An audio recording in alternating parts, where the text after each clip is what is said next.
Hello everyone. Today we have the privilege of being with Archbishop Flavio Pace, Secretary of the Dicastery, the Vatican Dicastery promoting Christian unity. Welcome. Thank you, good morning. Archbishop, can you explain to the average Catholic the mission that has been given to the Dicastery? Okay, thank you. Thank you for the question. I think we have to start not from the Vatican, not by the Pope, by the Gospel. That also the Pope is a disciple and followed and show the Gospel like the way to be disciple of Christ. And in the Gospel, especially chapter 17 of the Gospel of St. John, we listen that the prayer of Jesus that they may be one, like you, Father, and me are one. So this is the foundation. So Jesus prayed for the unity of the disciple.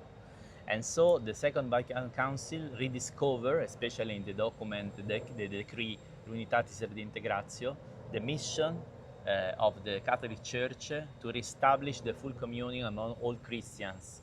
And so this is a journey, a pilgrimage. It started with the intuition of John the 23rd, not only to call for the synod, the council, but also to entrust to Cardinal Bea, that at the time was the leader of the starting dicastery, at the time secretariat,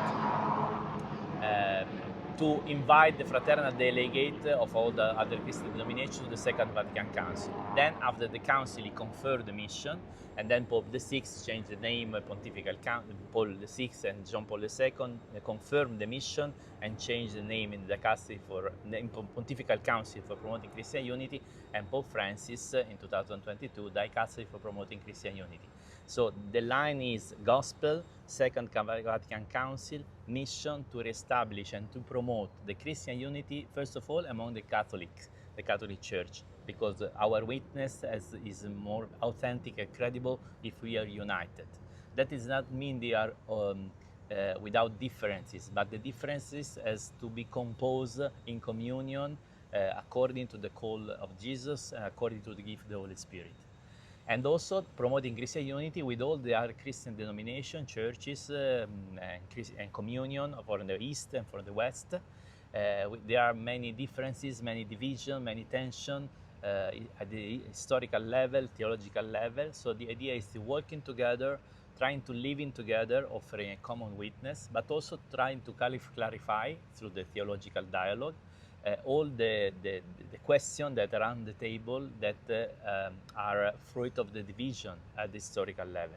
And so in 60 years, we didn't reach the goal, but in 60 years, there are many gifts of the Holy Spirit to the Church toward the full visible unity. And full visible unity could be only in the unity of faith.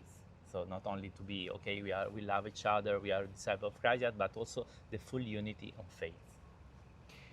What are practical ways that we can engage in as members of the laity in trying to help the mission of unity? And what is the role of education for us as laity that we can undertake in order to achieve that goal? Yeah, I think I appreciate your engagement and your support for the lay people to rediscover their mission, their vocation. I think that is a common vocation not only for the lay people but also for the priest, for the bishop and the Pope, because we are all members of the people of God, like the ecclesiology of Second Vatican Council. To rediscover the work of the Holy Spirit. The work of the Holy Spirit is a work that calls for communion and not for division.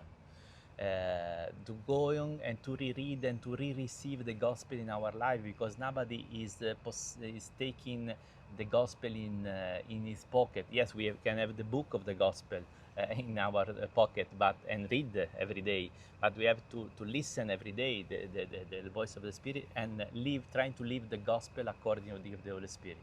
And so especially the education, the marriages, there are many places of the world there are mixed marriages between Christians of different confession.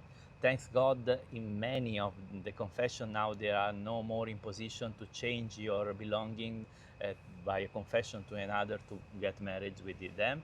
And I think it's a space of common witness. I am an Orthodox Christian, I'm a Catholic Christian, we got married, and this is important to offer and to rediscover your tradition, not because your tradition doesn't exist to be against the other, but is a gift that you can share with the other. And so also in the education of the children, to discover the beauty of the tradition, the gospel, the living and the disciple. And I think also this special time for the Christians in the world, because we will celebrate together the second millennium of the redemption, the resurrection, the Pentecost, the Church in 2023. And so I think it is an occasion to go back to Jerusalem, not denying the history after Jerusalem, but to rediscover the common witness and the common call to be disciple of Christ, and then with the possibility to share in the gospel with the other in every context, in the education, in the families, in the work, in the society, that the world may be one. Thank you, Archbishop Pace, and please know that you have our prayers to continue this mission and our work as far as spreading the word and making sure that more people are aware of the excellent work that is conducted by the Dicastery. Thank you very much. Thank you.